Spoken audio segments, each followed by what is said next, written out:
Welcome to the Storymakers website, where we are privileged to have with us brand new first-time author Danyelle Ferguson. She is holding up a copy of her new book, Disabilities in the Gospel, which has only been off the press for 2 days. Danyelle, will you please tell us about your book? Sure, I'd love to. It's Disabilities in the Gospel, and I started this book when I was working with some parent support groups.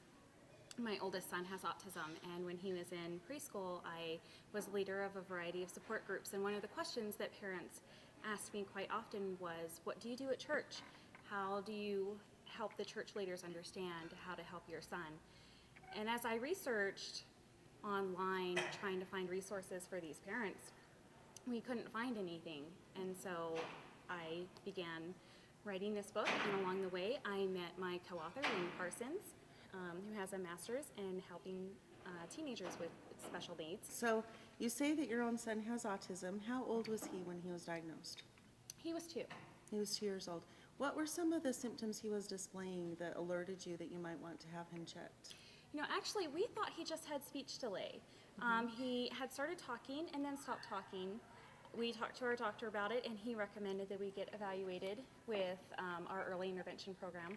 You just take everything day by day, and you celebrate all of the good moments that you have, and you celebrate those, and you just work your way through and grin and bear it through the stressful stuff and laugh a lot. Now, that was one thing I really appreciated about your book, is that it talks about the difficulties and the struggles, but it always puts everything in a positive light. It shows this is what you can accomplish, this is what you can achieve, this is the outcome that you can expect when you approach it with joy.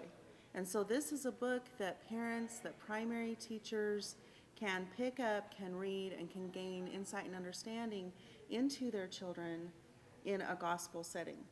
But as we talked about this before, even though this is published by an LDS publisher, it's not just for the LDS market, is it? No, it's not. No, this is, we have had a lot of pastors from other organizations, from other church denominations that have endorsed the book and have been really excited to have it come out. Okay, so one more question before we depart. You're sitting at the computer and your feet are cold. Do you A, reach for a pair of fuzzy socks? Do you B, call your pet St. Bernard over to curl up around your feet? Or C, do you have your husband John bring you over a basin of warm water, scented with lavender oil? Okay, well, I have some fuzzy socks that I really like that my husband John got for me. Are they scented lavender? They're not, but, and there's no St. Bernard at our house because my husband is allergic to animals of all shapes and sizes. My sources were incorrect. Sorry, Yes. Go ahead. Sad, but my husband has been known to bring me hot bowls of water to soak my feet. He has, even when our hot water heater runs out, when I'm filling the tub, he will go microwave big bowls of water so that he can dump it in and make my water nice and hot for my de-stressing bubble bath. Thank you for joining us today. We appreciated having you here and for sharing your meaningful book, which, all kidding aside, is a tremendous, tremendous resource. I'm so excited to see this on the market. The autism rates are skyrocketing. We need this in our homes, in our primaries, in any setting in which you may be called upon to be a teacher or a mentor to one of these very incredible children.